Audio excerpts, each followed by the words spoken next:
Bonjour à tous, c'est Séverine, bienvenue sur le Happy Aspie Talk.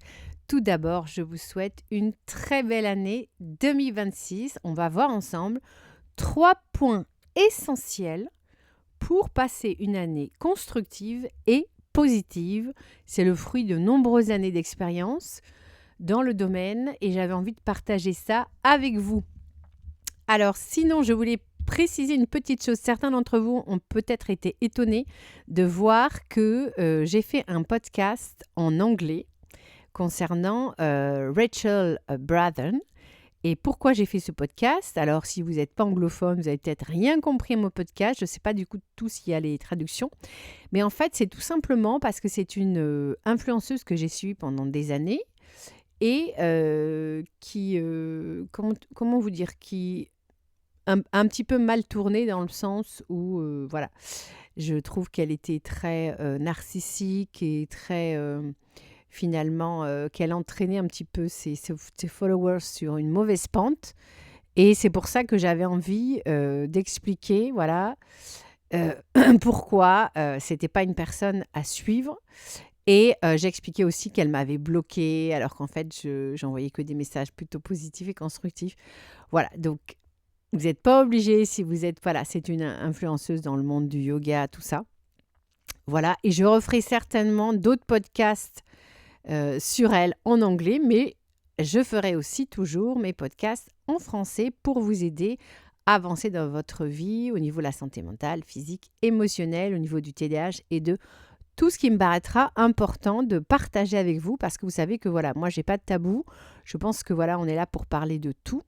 Et c'est pour ça que j'ai créé cette chaîne. C'est vraiment pour vous aider à avancer dans la vie si vous êtes des personnes sensibles, si vous avez des enfants neuroatypiques, si vous êtes neuroatypique ou si vous êtes des personnes voilà, qui avaient eu comme ça des traumatismes, comment on peut avancer dans la vie.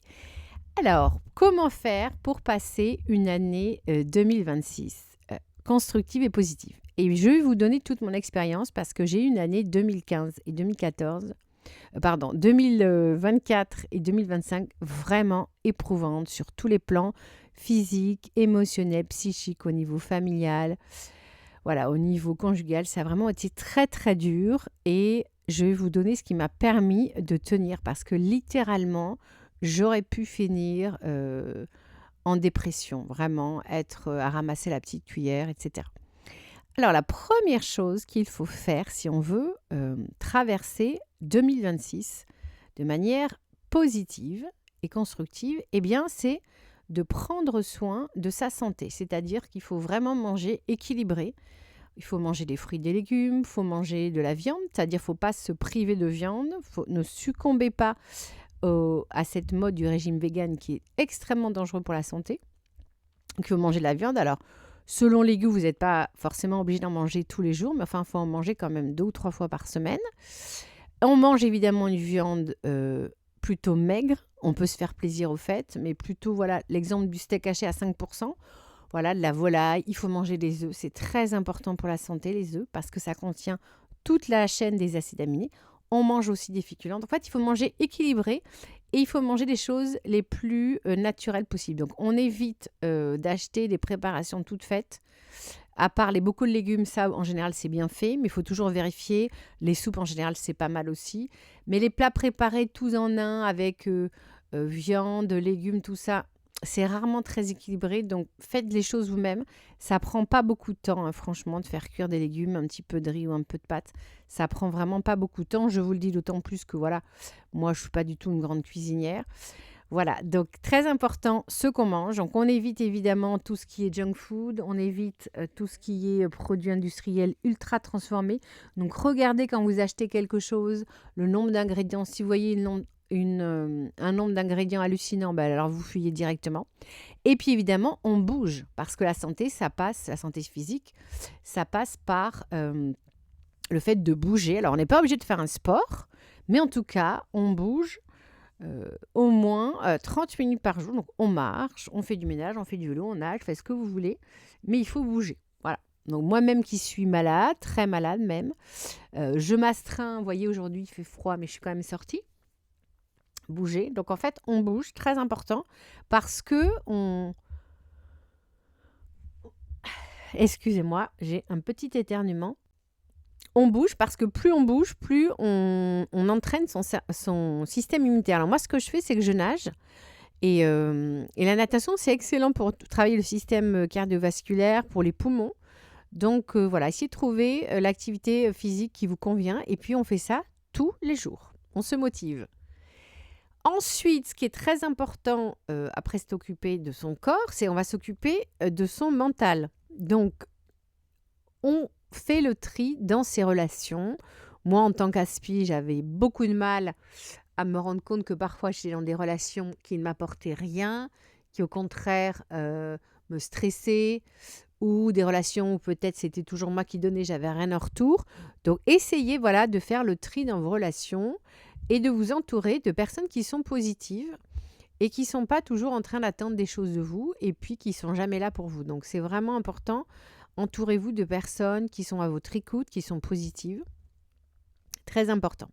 Et puis, évidemment, alors aussi j'ai oublié, très important, pour la santé mentale, faites attention à la télévision. La télévision peut être extrêmement anxiogène. Moi, j'ai arrêté de la regarder déjà. Parce que ça soit les séries, c'est franchement les séries.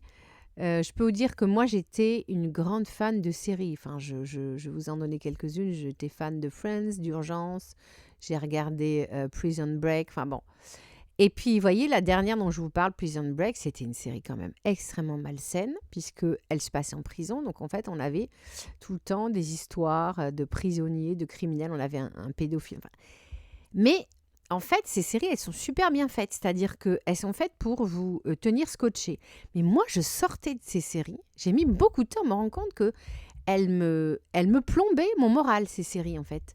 Et voilà, il faut prendre l'habitude de faire autre chose. On s'occupe autrement. Alors, vous pouvez lire, écouter de la musique, méditer, écouter des podcasts. Voilà, c'est super important. Par exemple, la radio, c'est beaucoup moins.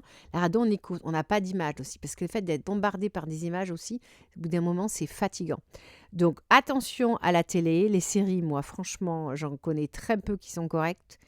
Et essayez de supprimer la télé. Vous verrez, pendant quelques mois, vous allez vous sentir beaucoup mieux.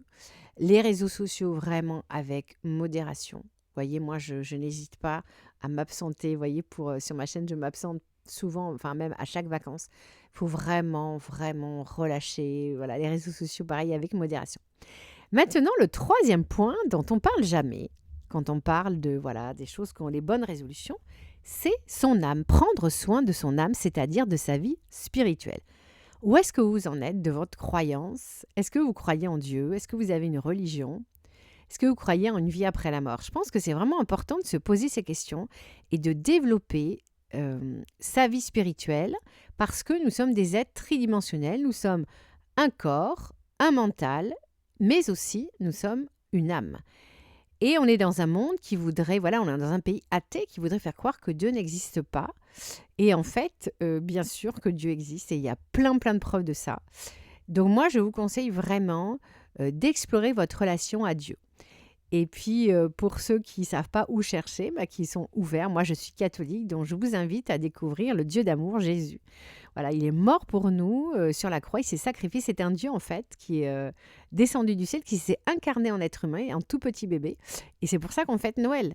La France, voilà, on est un pays catholique et toutes les fêtes qu'on a, ça vient en fait de Jésus, puisque à Noël, on fête sa naissance, donc le Dieu d'amour qui s'incarne pour sauver l'humanité, donc il s'incarne dans ce tout petit bébé, et c'est juste magnifique, il est là, il nous remplit de joie et d'amour pour ceux qui s'ouvrent à lui. Et puis l'épiphanie qu'on a fêtée dimanche, ce sont les rois mages, qui eux-mêmes sont des personnes très importantes, qui viennent se prosterner devant Jésus, parce que Jésus, ils le considèrent comme le roi des rois. Donc moi, je voulais vous inviter à, si vous êtes déjà chrétien, eh bien, que vous avez un petit peu laissé tomber votre pratique religieuse, je vous invite vraiment à reprendre la lecture de la Bible. Il y a énormément d'applications. Je vous invite aussi à retourner à la messe, c'est très important. Voilà. Et puis, si vous êtes d'une autre religion, eh bien, et que vous êtes intéressé par la figure de Jésus, n'hésitez pas, voilà, à explorer, puis tout simplement à demander, Seigneur, révèle-toi, qui es-tu? qui dois-je suivre, à laquelle religion doivent adhérer. Voilà. En fait, moi, je crois en un Dieu d'amour qui est là pour accueillir n'importe quelle personne, sans aucune limite. Toute personne qui le cherche, en fait, qui cherche la vérité, eh bien, elle rencontrera Dieu. Il se manifestera, même si vous êtes d'une famille athée ou si vous êtes d'une autre religion. Mais si vous sentez que vous n'êtes pas satisfait, que vous vous sentez attiré à la personne de Jésus, mais posez la question à Dieu, demandez à Dieu de se révéler à vous. Et il va se révéler. Alors évidemment, il ne va pas se révéler, Dieu ne va pas apparaître comme ça, hein, mais il y a de façon tout à fait subtile. Mais pour cela, il faut vraiment ouvrir son âme. Et pour ouvrir son âme, il faut évidemment diminuer son temps devant la télé, les écrans, les réseaux sociaux. Il faut faire des moments de silence. Donc c'est très important pour développer sa vie spirituelle. Je vous conseille vraiment de vous mettre à la méditation de pleine conscience. Vous trouverez différentes vidéos sur ma chaîne qui vous expliqueront comment on se met à la méditation de pleine conscience et vous allez vous reconnecter au divin qui est en vous parce que notre âme, c'est une parcelle de Dieu, c'est une parcelle du divin. Et moi, je peux vous dire que j'ai vécu des années 2024-2025 extrêmement éprouvantes. J'ai fait des choses très dures, je me suis fait de violence, mais vraiment, ma foi m'a soutenue. Elle m'a aidée vraiment à être dans l'amour inconditionnel. Voilà, j'ai un mari qui est difficile, qui a un TDAH qui n'avait jamais été détecté et qui a fait n'importe quoi dans sa vie. Ça a eu des conséquences terribles sur nous. Moi, j'ai dû tout prendre la famille sur le dos alors que j'avais mes propres problèmes de santé, que j'étais épuisée. Et c'est vraiment, voilà, ce Jésus qui m'a aidée, cette foi en Jésus qui m'a aidée. Et puis, voilà, et particulièrement la prière du chapelet qui est très importante chez les catholiques puisque, en fait, on prie Marie en méditant toute la vie de Jésus, en fait, de sa naissance, en fait, même de sa conception, jusqu'à sa montée au ciel. Et ça m'a vraiment soutenue. Donc voilà, qui que vous soyez pratiquant, baptisé, par baptisé, tournez-vous vers le Dieu d'amour et il va vous accompagner, il va vous donner cette force surnaturelle parce que moi, pour accomplir ce que j'ai accompli cette année, j'ai fait des trucs dingues et j'aurais jamais pu les faire avec des moyens humains et j'ai vraiment eu cette force surnaturelle qui était en moi. N'hésitez pas à me poser des questions si vous en avez. Je vous souhaite encore une très belle année 2026 positive et constructive.